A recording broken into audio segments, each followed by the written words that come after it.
thank you to the incredible speakers, to our hosts, and to Advance for putting this together so brilliantly.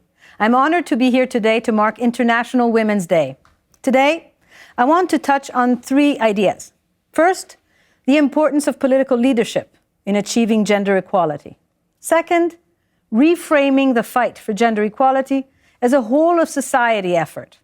And third, the impact of COVID on women and what that means for the global recovery. This past December, we celebrated an important milestone in Canada. We marked the 50th anniversary of a report by the Royal Commission on the Status of Women. 50 years ago, this commission examined the challenges facing Canadian women and released a report with 167 recommendations to address gender inequality. The years that followed saw great advances for women, like the introduction of parental leave and the establishment of women-only shelters for those fleeing domestic violence. Political leadership has played a big role in the gains we've seen in Canada in recent years. Marriage equality in 2005 was a huge win for the LGBTQ women. Prime Minister Harper championed maternal and child health. And in 2015, Canadians elected Justin Trudeau as the next Prime Minister. When he took office, Prime Minister Trudeau, a proud feminist, introduced Canada's first gender-balanced cabinet. When asked why, he simply said, because it's 2015. All of a sudden, people were paying close attention to Canada. And over the last 5.5 years, our government has been clear and deliberate in its focus on gender equality. Our approach starts with gender-based analysis of all government policies and programs, including the budget. We also set goals and track developments in gender equality through a gender results framework. By being deliberate in this way, we get inclusive and effective programs like means-tested child benefit payment for parents and targeted support for women entrepreneurs. And on the international stage, women are at the heart of Canada's peacekeeping efforts. And we invest the majority of our international development dollars in programming that directly support women and girls. After all, we know that the best way to build lasting peace and security and create growth that benefits everyone is to promote gender equality around the world. But there is much more work to do, work that we must do together. It's very popular these days to talk about a whole of government approach for solving problems. Well, that's not good enough. When it comes to confronting inequality, I'd argue that true gender equality requires a whole of society approach. Women and men, big business and startups, government, NGOs, and community leaders. And on that note, just as I mentioned the 50th anniversary of Canada's Royal Commission report, 2021 is a big milestone here in Switzerland as you mark the 50th anniversary of women's suffrage. Political leadership helps advance these issues, of course, but the drive for change always starts at the grassroots. Time and again, in country after country, women's rights groups have called for action, demanded progress, and ultimately made life better for countless women and their communities.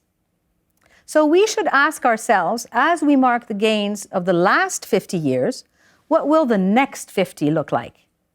Well, I'll tell you one thing. We're at a pivotal moment for gender equality right now. We're staring down the barrel of a big challenge, and we'll need a whole of society approach if we want to solve it. I'm talking, of course, about COVID-19.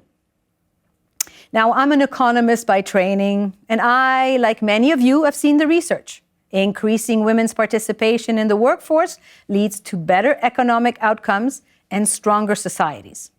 But advances we've made are at risk. COVID has rapidly accelerated our shift to a digital world. In some ways, it's a good thing.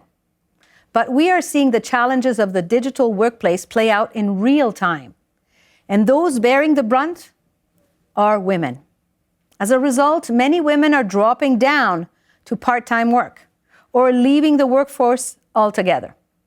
When done out of necessity and not by choice, that is a problem. And intersectionality is also at play here. Race, sexuality, economic background, ability or disability, all of these things factor into how the full diversity of people are experiencing this pandemic differently. My friends, COVID risks setting us back decades in terms of women's workforce participation. In moments of crisis, we tend to reach for the extremes. We either see radical progress or rapid regression. Without deliberate work to mitigate the impact of COVID on women, I fear we'll experience the latter. So, we have some work to do to ensure we build back better. What does the recovery need to look like so everyone, no matter their gender, can contribute their perspective, their skills, and insights to our social and economic progress? Well, childcare has to take center stage. You may not believe it, but in my home province of Quebec, parents can send their child to daycare for the equivalent of 6 francs a day. Subsidized daycare is a huge reason why so many Quebec women can work. But for women to succeed, they'll need more than affordable childcare.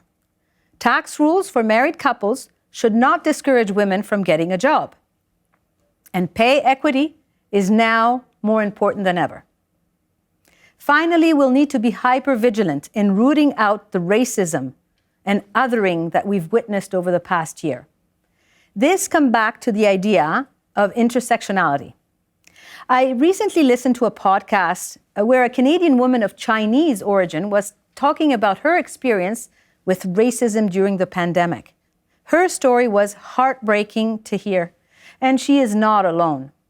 Since COVID-19, people of Asian descent have been targeted with race-based intolerance and violence around the world.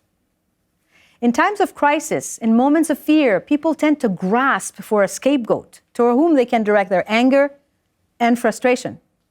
As we chart the course of recovery, let's really learn from the hard lessons of this pandemic and come out of it stronger than ever. Ladies and gentlemen, let me leave you with this. True gender equality is possible. I really believe that. And I'm not alone in that belief. As Prime Minister Trudeau has been known to say, better is always possible. So let's push for more inclusive political leadership. Let's reframe gender equality as a whole of society effort. And let's make sure we are more equal, not less, when this pandemic is said and done. Canada, Switzerland, and allies around the world, let's think bigger and aim higher. Together, let's make better happen. Thank you.